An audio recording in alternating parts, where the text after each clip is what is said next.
उसी समय कलयुग ने छलांग लगाई, सोने के मुकुट में समा गया। जैसे ही मुकुट में समा गया कलयुग, उसी समय माता बहनों भाइयों, आज महाराज परीक्षित की बुद्धि भ्रष्ट हो गई। हाँ, जब बुद्धि भ्रमित हो गई, बुद्धि भ्रष्ट कर दी। इधर भक्तों, परीक्षित महाराज, गाय अपने वेश में आ जाती हैं, बैल अपने वेश में आ गए। परीक्षित महाराज अपने घोड़ा पर सवार हुए और घर की तरफ चले, लेकिन रास्ता में अचानक प्यास ने आकर के दबा लिया। प्यास लगी है, प्यास ने दबोच लिया। और जब प्यास लगी है तो परीक्षित ने सोचा घर तो देर में पहुंच पाएंगे, कहीं पर संत महात्मा की कुटिया दिखाई पड़ जाए तो वहां पर पानी पी करके अपनी प्यास बुझा लूं। उसी समय परीक्षित महाराज ने देखा ऐसी जंगल में महात्मा समीक ऋषि का आश्रम है, वहीं पर चले गए। अरे लगी भूप को प्यास, न करी तलाश के बढ़े अंगारी।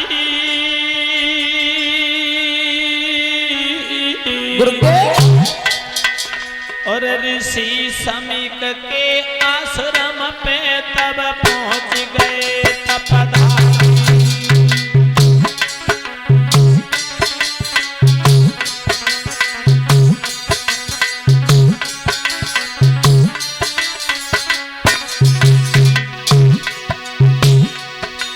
अरे लगी भूख को प्यास, न करी तलाश के बढ़े अंगारी, हाय बढ़े अंगारी।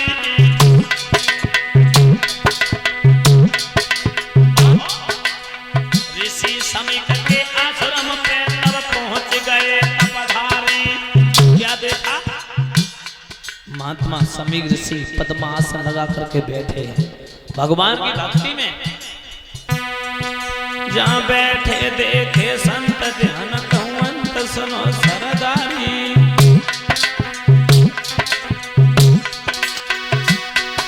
जहाँ बैठे देखे संत ध्यान कहवंत, सुनो सरदारी, सुनो सरदारी।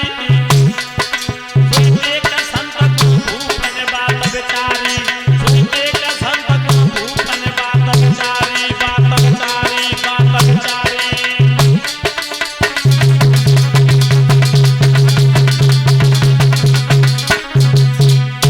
परीक्षित महाराज, प्यास लगी है, कलयुग का वास है मुकुट में, कलयुग समा गया। लेकिन ये कैसे कह दिया कि कलयुग महाराज परीक्षित के सोने के मुकुट में समा गया? क्योंकि गीता में भगवान अर्जुन से कहते हैं, पार्थ धातु नाम अश्व कांचनम, धातु नाम अश्व कांचनम, यानी कि धातुओं में सोना मैं हूं। और जहां भगवान रहते हैं वहां कलयुग कैसे ठहर सकता है? गुरुदेव, हाँ, तो क्या जो परीक्षित मुकुट लगाए हुए थे वो चोरी का था?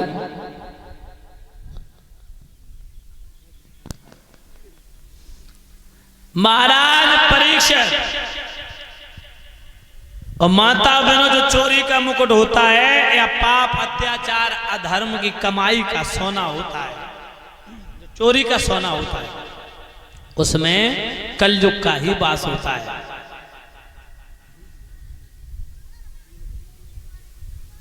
उसी समय अब आप लोगों को शंका हो गई होगी कि परीक्षित मुकुट पहने थे, क्या वो चोरी का था?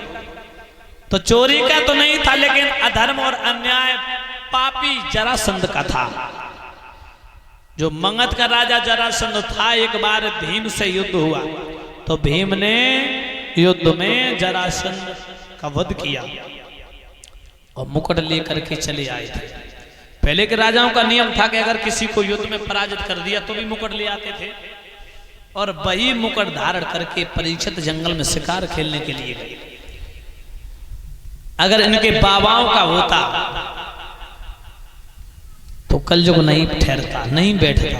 और माता बहनों, जो चोरी का सोना होता है, किसी का चुराया हुआ उसमें, या फिर अधर्म अन्याय की कमाई का सोना, या पापी पुरुष का सोना, उसमें कलयुग का ही निवास होता है। कभी किसी का सोना खो जाए उसे छुपाना नहीं चाहिए। मां विनाश के रास्ते पर ले जाता है वो सोना। उसी समय महाराज परीक्षित चले कुटिया के नजदीक पहुंचे, जब महात्मा समीक ऋषि पद्मासन लगा करके बैठे थे आसन पर। जैसे ही परीक्षित ने देखा, परीक्षित सोचने लगे बाजीबा इस महात्मा ने हमें देख करके नेत्र बंद कर लिए, इसने मेरे सामने ये केवल तपस्या का पूजा का ढोंग फैलाया है। भला यहां कुछ मांगने थोड़ी आया था। अगर से नहीं देना था, पानी नहीं पिलाना था, आसन नहीं देना था, स्वागत सम्मान नहीं करना था तो मना कर देता, लेकिन इसने ढोंग फैलाया है। नेत्र बंद कर लिया हमें देख करके। मैं यहाँ का राजा हूं, उसने मेरा अपमान किया। और माता बहनों ऋषि को कोई पता नहीं, वो तो बड़े ध्यान मग्न होकर के भगवान की भक्ति में लीन थे। परीक्षित ने सोचा इस महात्मा ने मेरा अपमान किया, हम इसका अपमान करेंगे, अपने अपमान का बदला लेंगे। चारों तरफ देखा, कुटिया के नजदीक मरा हुआ सर्प था। उसी सर्प को अपने तरकस से बाण निकाला, सर्प को उठा करके महात्मा समीर ऋषि के गर्दन में डाल दिया। महात्मा तो तपस्या कर रहे, उन्हें कोई मतलब नहीं कौन आया कौन गया, वो तो भगवान के चरणों में सच्ची लगन लगा के बैठे भक्ति कर रहे। राजा परीक्षित वहां से चले जाते हैं। घर पहुंचे, जब मुकुट उतार के रखा, उसी समय कलयुग दूर हुआ। पाप ही पाप चिल्लाने लगे, ये मैंने क्या किया, अनजाने में बहुत बड़ा पाप कर डाला, मुझे नहीं मालूम था कि मैंने इतना बड़ा पाप किया। एक बूढ़े महात्मा का अपमान करके चले। इधर महात्मा समीक ऋषि के पुत्र श्रृंगी ऋषि आए हैं बालकों के साथ। उन्हें यह अवगत कराया कि तुम्हारे पिता के गले में मरा हुआ सर्व परीक्षित डाल के चले गए। श्रृंगी ऋषि आग बबूला हो गए, कहने लगे राजा परीक्षित, तुम यहाँ के राजा हो तो इसका मतलब ये नहीं कि संत महात्माओं का अपमान करो। तुमने मेरे पिता का अपमान किया, अपने पिता का अपमान का बदला तुम्हें अपनी मौत से चुकाना होगा। कोस की नदी के जल को अंजलि में धारण किया और श्रृंगी ऋषि परीक्षित को श्राप देने लगे।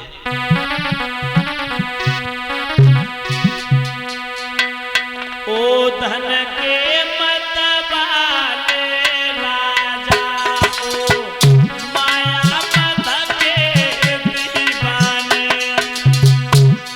मेरे हाथन से मौत तेरी लिख भेजी विश्व विधाता ने।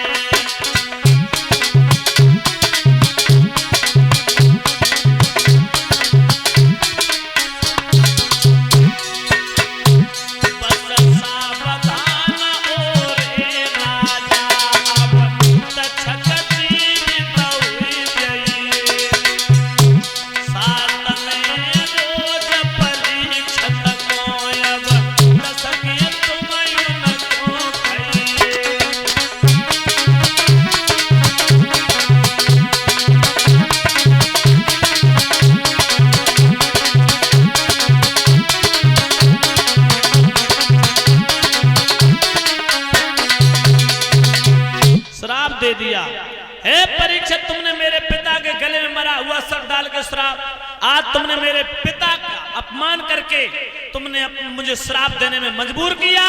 हम तुम्हें श्राप दे रहे हैं कि आज के साथ में रोज तक्षक नांग तुम्हें डस लेगा और तुम्हारी मौत हो जाएगी।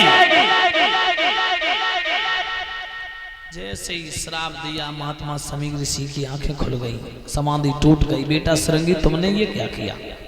बोले पिताजी परीक्षित को श्राप दे दिया। क्यों? बोले तुम्हारे गले में मरा हुआ सर्प डाल के चले गए इसलिए।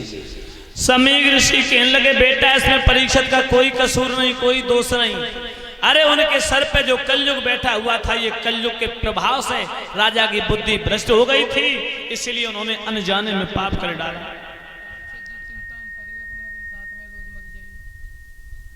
जब राजा ही नहीं रहेगा तो हम लोग कैसे रहेंगे?